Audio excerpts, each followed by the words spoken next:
Okay. All right, so we are now live with Chillz with the Chapmans. This is episode 3. I just want to welcome everyone to our personal podcast of the unexplained, the creepy, of course. This is one of my favorite things to talk about, guys, and I'm so excited that this is the 3rd episode. I know I said I was coming back last week with the podcast starting on Friday. However, my scheduling manager, aka my husband, is not good with updates, so he forgot to remind me. We are juggling a lot of different things and businesses and projects, so please excuse me. But without further ado, let's get into the creepy, the unexplained, of course, and the weird. True stories, true accounts, guys, like I said, that people email me about, that they tell me about. And like I said, this is true. These are from people that I know. Some people I may not know. So I always like to keep people's names out of it unless they strictly give us permission, of course, to do it. But I am very, very excited tonight. So we're going to start off with our first story. My husband, I guess, will be the narrating this one. So go ahead, babe. You can get it started with this story. Yeah. All right. So, first story is let's see. This first story here is about, I'm gonna say, a boy that was haunted by something in his house. A different story. Um, it's a story that I've heard from somebody else when I was staying with this person. So they stayed in this house, and it was like a house that's been in their family for years. It's from their grandmother, so grandmother passed, but mom's still there and there, and so on and so on.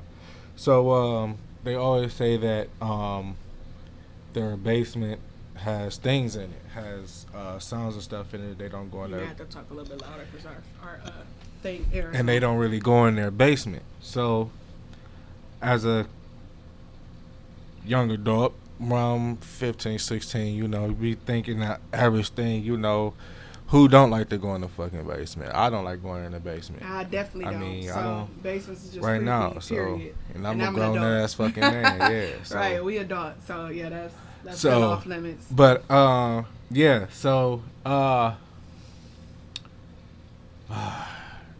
we used to sneak, go get some weed and find somewhere to smoke. One day it was just raining outside. We ain't had nowhere to smoke. One of my friend's mothers was home. At the time, my mother didn't know that I was smoking, so I couldn't go there. I was out. So we ended up going to his house, and we just decided to go into the basement. Why? Because everybody was upstairs, and this person's parents didn't really give a fuck about if he was smoking or not because, well, so we're down in the basement, we're smoking and everything, and laughing and talking and joking about stuff. And all of a sudden he says it's time to go upstairs because shit's not about to be right down here now. And I didn't pay attention to that. I just thought, it was something different. But as we're going upstairs, at the corner of my eye, I seen a little white mist. So, I'm okay, yeah, let's go. So, a few weeks later, I asked him, like, is your house haunted? Because I tell him what I seen. And his grandmother died in the house. And her mother died in the house.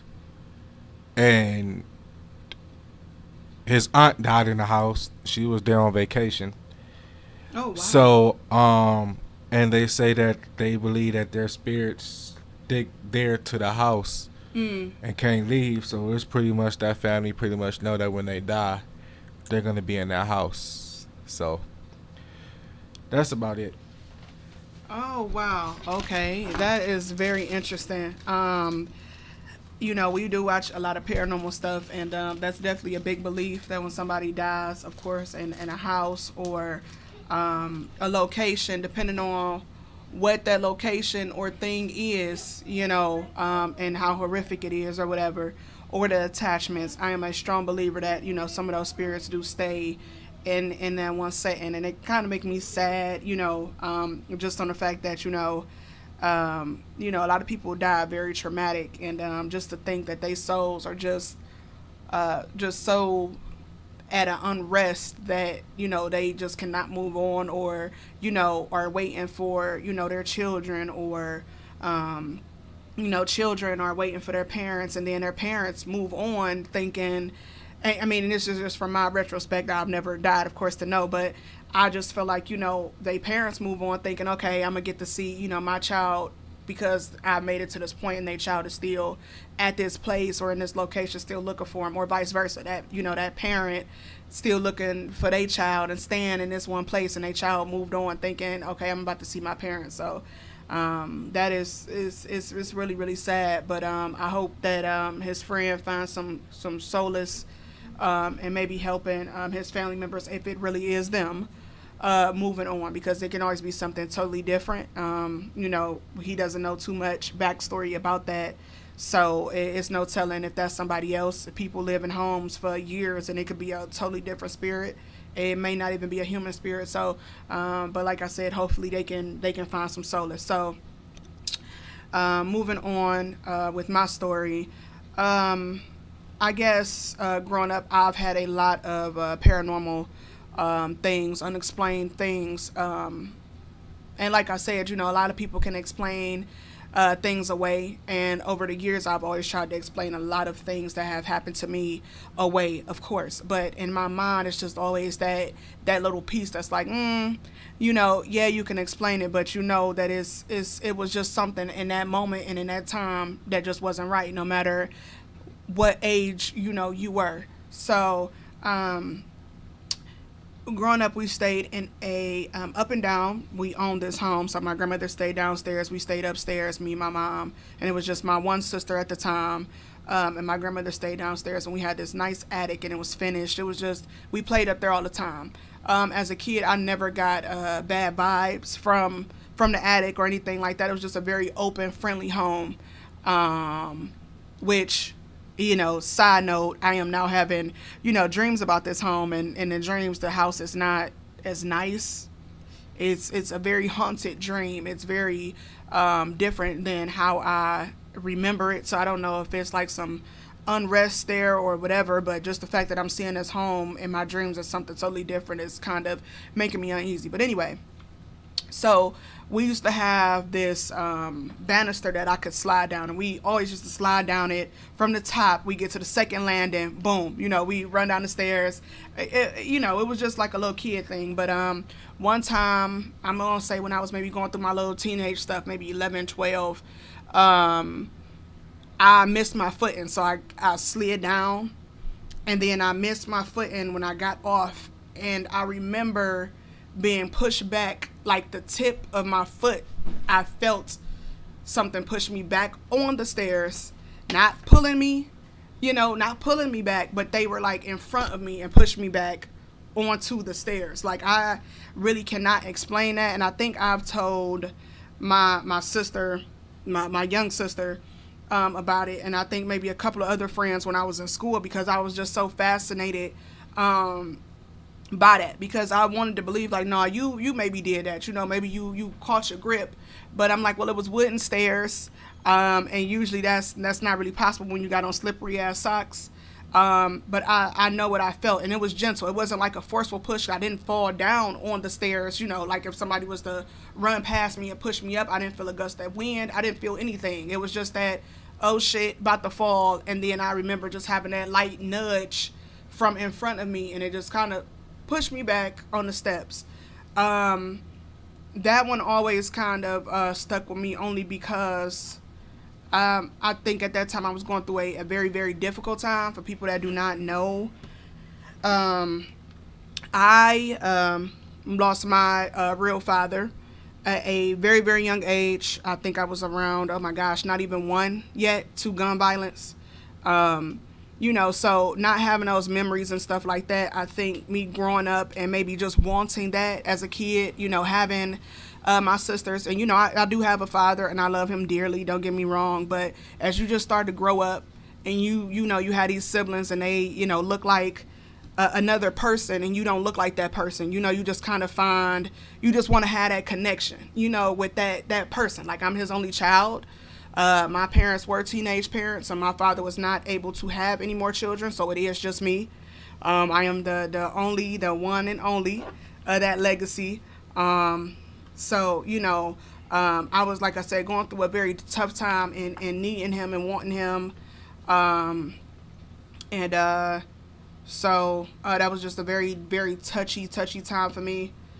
And I just always want to believe, that was him just kind of, always just around and helping me out, because I just remember definitely always having them thoughts of why, I was a big fan of Charmed and stuff, that type of stuff. And I'm still big on Charmed. I love Charmed. I love movies about, like, not even per se witchcraft, but just those women, these bomb ass women that just got these like connections to earth, and just this just natural raw power.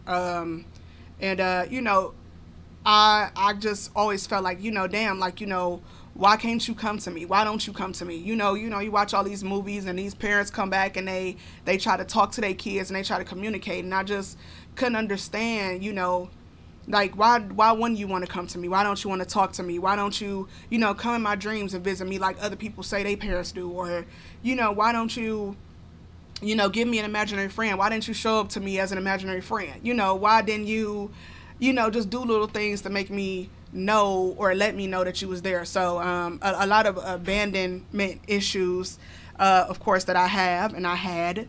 And that's, something I still got to work through. But I always want to believe, of course, that was him.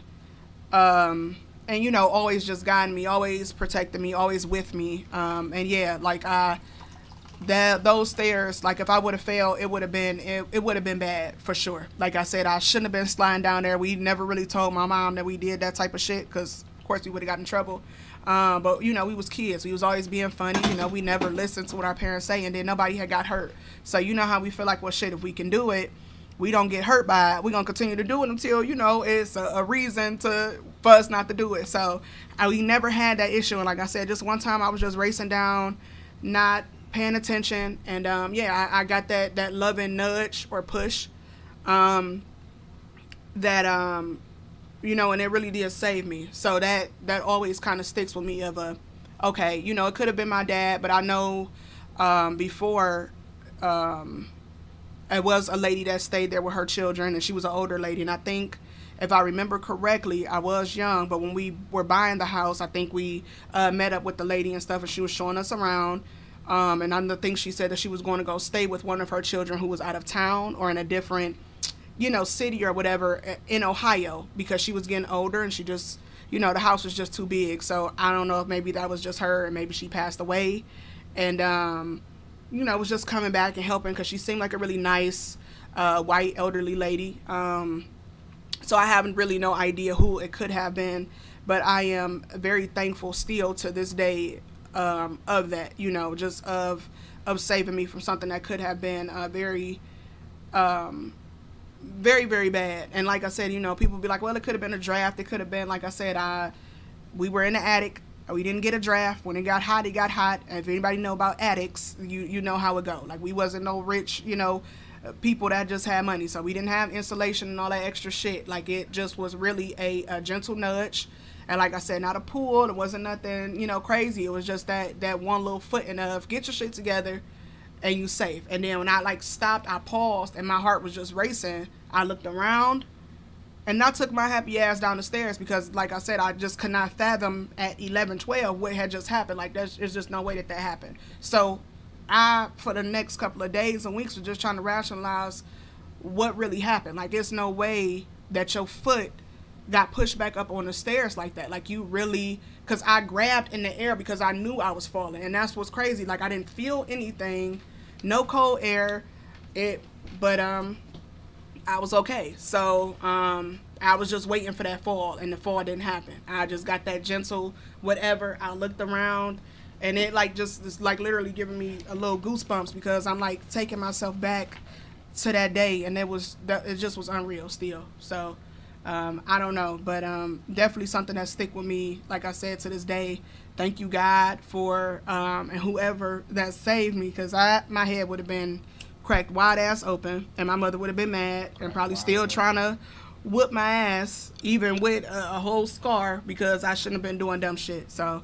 thank you for saving me. For So I missed it because I was in the room doing something with the kids. As usual. You said what happened? You said that you were walking down sliding down some stairs. We had a pole, so I don't know how you know, like them in the movies, you know, the stairs that have those wind downs, and they got the thick handle that you can kind of walk down with the stairs, like the arms of the, like, you know, we used to slide down those. Okay. So I was in the attic, and I was just kind of sliding down, and we had like 2 levels, and I slid down too fast, and kind of when I popped off, kind of rolled. So I got you. Yeah, but so yeah, that was one of my own personal stories.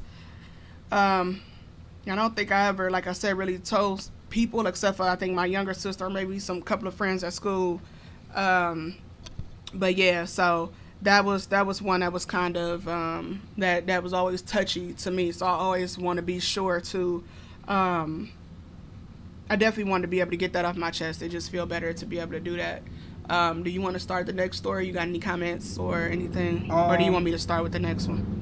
Y'all got to excuse the motorcycles, y'all. I closed the windows. Because they is just crazy at night over here.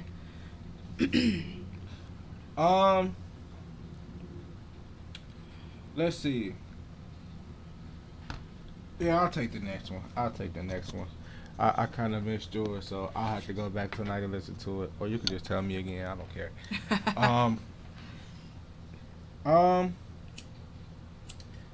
Jeez, I just sit here and remember my brain so much. So,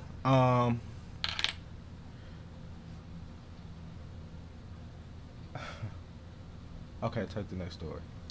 All right, Ty got it. Ty got the next story. Oh, before y'all that I go with the second, well, this will be the third story. Before I go with the third story, I just wanted y'all to know, last time we did this and we started talking about the little people, and one of the stories that I was talking about with the ghosts and everything like that. My podcast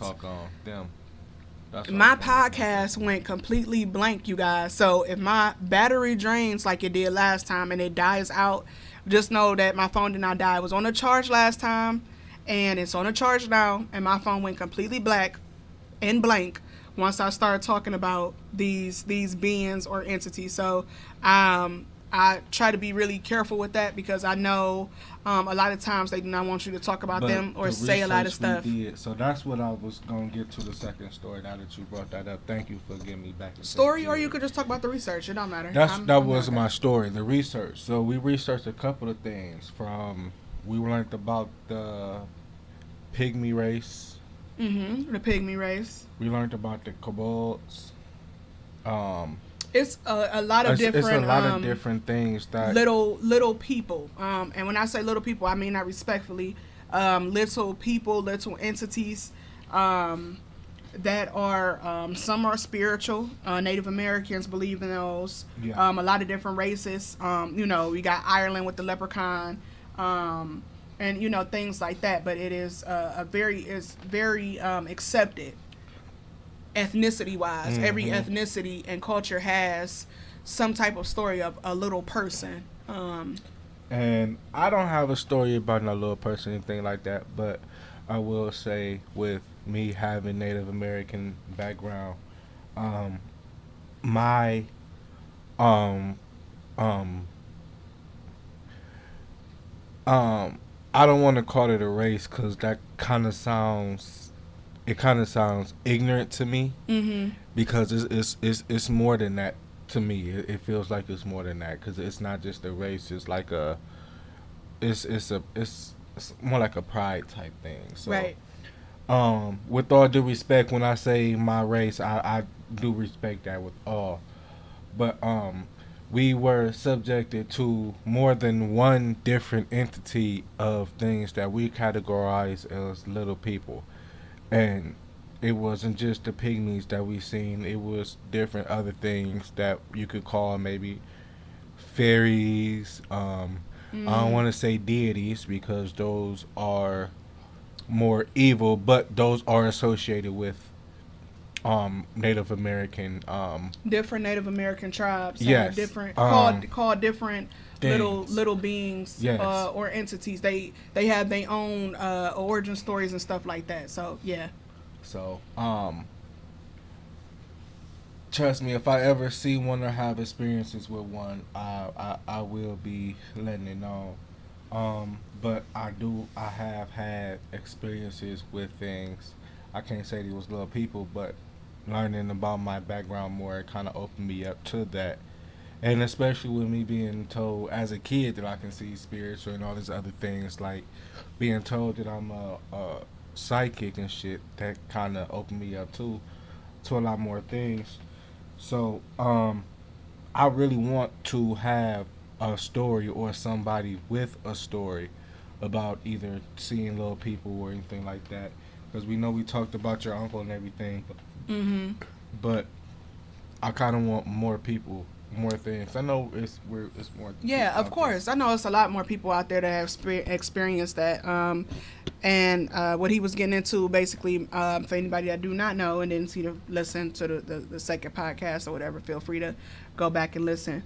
But my family actually we have a history with small beings or little people. And in our family specifically that has followed. I know it seems like certain people in my family that see them during like the end of their life type thing. And I'm gonna ask my mother what things have we have in our family So, like that. or when their minds are just not at their Yeah. best. My great grandmother had mental health issues, and she always said that she saw things or people or little beings in her home that they used to stay in. So, like I said, a lot of things can come into play with that. It really could have been a mental illness, or it could have been both, just because her mind was just more susceptible to those things.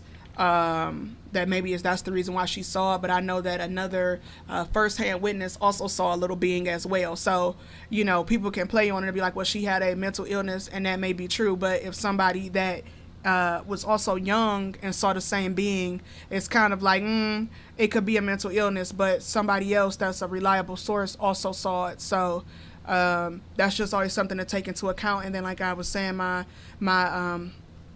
deceased uncle, before the end of his life, he also was seeing little beings and people that he was taking water and different drinks to before he passed away, and was just very disturbed by them. Not like, he was afraid or, they were hurting him, but he just didn't understand why they were there, because they were not talking to him. They weren't showing him any signs of anything, were not communicating. He just said that they were just all around in his room, and he just wanted to know why they were there. So that's just a little bit of the little people thing. But I would just hope, from listening and reading other Native American their takes and other cultures' takes on little people. Some are not evil nor good or bad. They are just them. So sometimes I they want are. to. I want to. I want to do an experiment, and Hi, Mom. I want to ask, like, I want to go to my family. I want to ask my family, different people in my family, like, what can they say, if they could say, in my family, what paranormal curses do you believe, or paranormal things do you believe happen in our family that just happens because it's like being passed down or something like that? Because it's, I don't know. I feel like every family has something like that, whether it's Mm-hmm. Absolutely. very, very, very, very mild or very, very, very, very strong. Like I just said, I just had a friend whose house, they family pretty much knew that they all, when they die, were gonna die in a way. So that's kind of. And like I said, if anybody, not to cut you off, but if anybody, like I said, was watching last time, my mom which is joined. Dag, Mom, happy you off, babe. I hope you feel good. But thanks for tuning in. But my mom was a big believer that people also know when they are going to die. Hell yeah. And, you know, like I told her, I absolutely believe that 100%. And you know, and that's something that I hope one day I will maybe understand, just of how do you kind of know? Like, is it just this all-knowing over your body and your soul and your mind to where you feel like, okay, I just know this is it? Or my grandfather, when he caught Alzheimer's, I believe this with all my heart, because, you know, it start off mild with, you know, a little thing like dementia and stuff like that, or whatever, how it go. But when he started off, mind you, I'm 8, 9, but it was the little things that I thought that he was doing, that he was teaching me, that I thought he was just doing just to, you know, be a cool grandfather, you know, stuff like that. Like, you know, showing me how to drive, or always taking me with him when he went certain places and telling me, you know, whenever you need to get back home, you know, you always take this, you know, stuff like that. Right. Not realizing that as he got older and I got older, I was going to be the one basically taking care of him until it was his time to go. Like, I was the one, at one time I had to drive him home because he forgot. I was the one doing certain things. You already knew he was getting sick, but didn't know that he was getting sick. Because Alzheimer's, so you know, you don't really remember that type of stuff. Yeah, I wholeheartedly believe that when they know, they know. I wholeheartedly believe absolutely. That, so. He must have knew something was just strange about maybe just something. And you know, I mean, he was in the Army. Okay. He was the frontline gunner of the Army, meaning he was the first to go to war. He was the first to see the action. When there was a war, he was that motherfucker over there kicking in the doors. Like how on Call of Duty, you might see him in the storyline kicking in the doors and doing all this extra action shit. Gotcha. That was him. So, wow. Okay. And he was decorated in the Army too. I've seen all the medals and shit he's had. So, like, I pretty much know his brain was pretty much trained to detect that and what to do. Wow.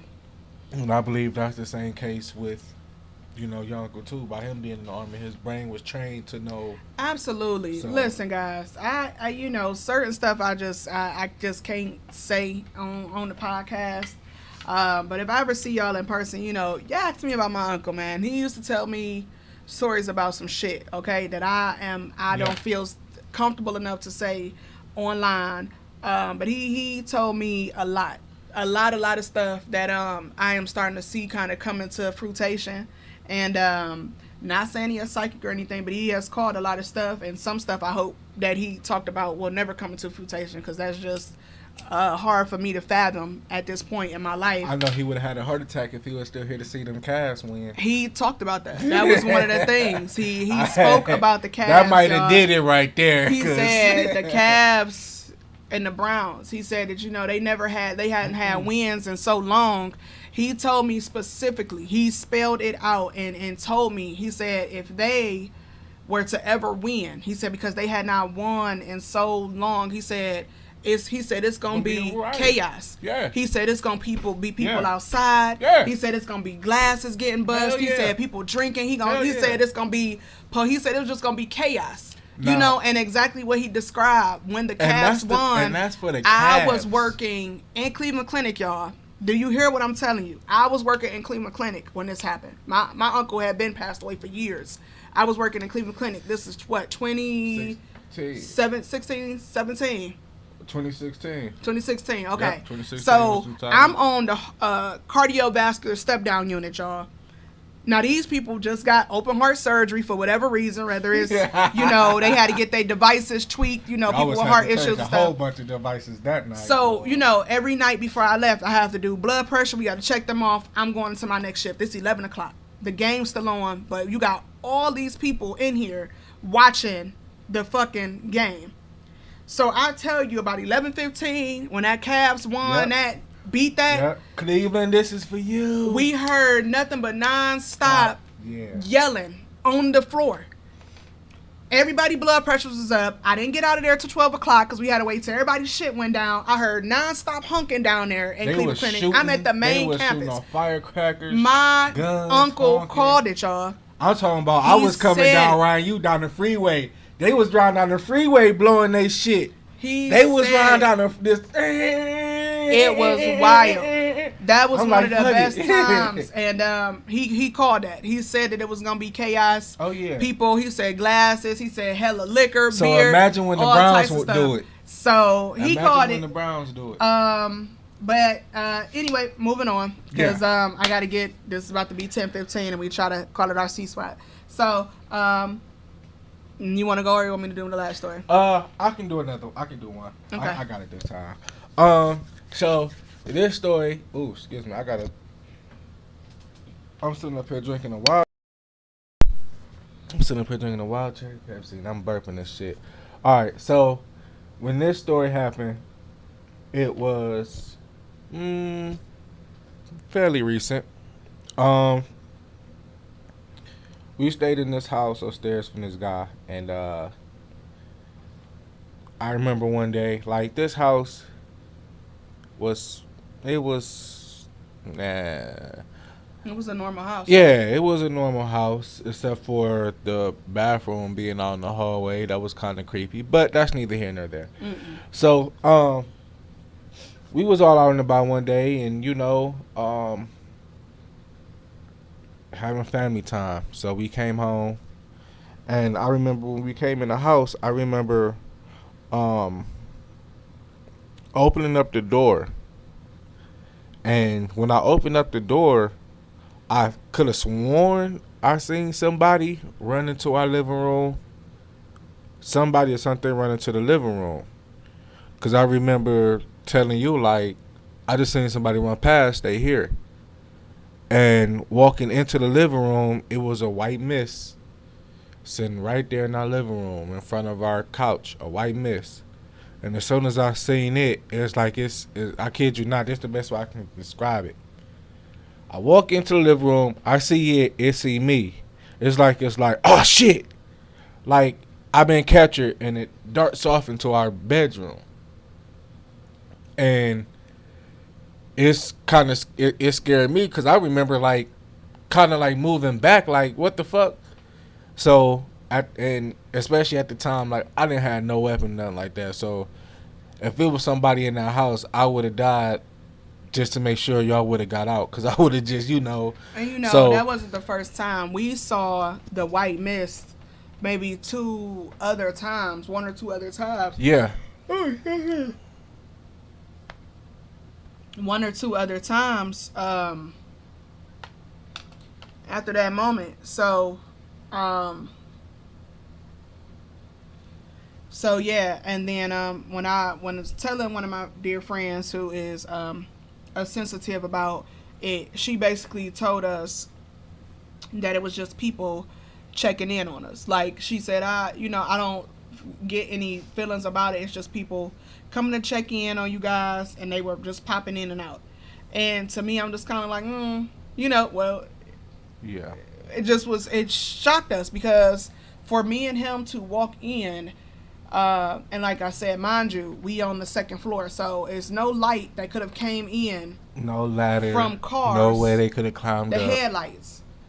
We walked into, now I didn't see what he was talking about, but the one that we both experienced together, we were walking into a pitch black house, and in the pitch blackness, we saw a white mist. It was whiter than the darkness. Yeah. And it was a shape. So that was very hard for. I don't want to say if it was a man or what, but it was. Well, she never told us what it was, but she did say but that it was people a just nice popping hike. in. It was a nice hike. So I was just like, popping in, okay.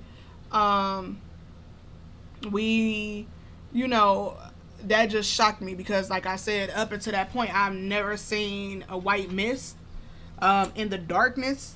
So it just took me for a loop because I was just like, okay, it's pitch black, literally pitch black. I'm not like used if y'all to seeing can think, white mist. I wasn't. I was used to seeing black like shapes or like black. Absolutely, we all see like the black. Yeah, absolutely. I was used to that. So the white shape was very different. And like I said, we maybe only seen that one or two times. We don't really get to see those things anymore. And I'm kind of happy because, we don't want to just see white mist every goddamn where. And this white mist was different than white mist I seen in the first story I said. Cause it could have just been rubbed off as like some smoke or something like that. And that first one, like like if we was down there smoking, so I could have turned around and just seen some extra smoke still down there. You know what I'm saying? I could have passed it off as that. But these were thick, white. Nobody was smoking. Pitch black. Yeah, it's hard to just. I can't even explain it because there was no glow to it. It wasn't a glow. It was just It a was white. like somebody blew us some smoke right there. A very big white. Like somebody with them big thing. vape pens took a nice big hit and just blew it right there in the middle. It's just so hard to explain. You know, we had a couple of weird occurrences at that house. I know one day I was just getting up and like I said, it was nighttime again and I was walking into the kitchen and I just heard somebody in my right ear say my name, but the way they said it, it sounded like they were far away. And like I always try to describe it to Deontay is, you know how in the movies when something dramatic happened and somebody may be getting shot or they dying and how they had people call out the other person's name to get the attention or they crying, but you hear the music kind of fading them out. Mm-hmm. The person just sounded like they were faded out very far away, but yet they were close. They were in my ear for me to hear them, but they sounded far away. And it wasn't a yell though. It was just they just said my name, and I just could not. Remember they did me. They had yelled my name once too. I was in the kitchen, and we heard Deontay, and I'm looking. I'm like, you heard that? You're like, yeah. And we both was like, should nobody be yelling? But that wasn't. It was in my mind. Mm-hmm. It was like it was in my mind's eye though. Yeah. Like it was in my mind's eye ear type thing. Yeah. But I heard it. It was. Yeah. You know how you talking. You know you talk in your head. And you know the voice that you can make in your head because everybody make up different voices in their head. But this was not my voice in my head because I was already thinking like I was already talking to myself in my head about something like I need to go to the bathroom or why do I need to get up to pee or get something to drink, whatever it was. I was speaking to myself, so I know it wasn't me talking in my head because the voice was with my voice and called my name and snapped me out of it to where I was just kind of looking around like okay, and it made me just hurry up and turn the light on in the kitchen because I'm like yeah. Very, very strange. That house was very, very strange. Before we get out of here. Yes. Do you want to share with me our small Bigfoot encounter? No. I'm going to save that one. You going to remember it? Yeah, I'm going to remember it. Remember it for next time. You just need to remember to put me up on my podcast. So, I guess because I cheated y'all. Nope, I'm gonna save it because we gonna dwell into that one a little bit more. I tried to get into it. We will definitely be here on Friday, guys, around the same time, 9:30, 9:35, if we don't have technical difficulties. We'll be making sure that we get back to y'all. So y'all make sure y'all tune in, whether it's on Facebook, follow us under Deontay Chapman's page. We seen the hairy something bitch right there in the living room. I'm lying. And so yeah, y'all make sure to follow us on whoever page, whether it's here on Facebook, whether it's here on YouTube. And I thank everybody for listening. And like I said, please feel free to DM us, message us, email us if you have stories you want us to tell, or you can always just ask for our podcast on Friday or any other day that we are doing it to be a part of it. You can feel free to. And we'll add you on live, and we'll let you tell your own personal account, whether it's a family member that you know. Like I said, we keep everything anonymous if you want us to, or we can put your name in it and give you some shout-outs. Either way, we do appreciate everybody. Everybody stay safe, enjoy, and join us Friday for Chillz with the Chapmans. If don't, Bigfoot gonna come to your door.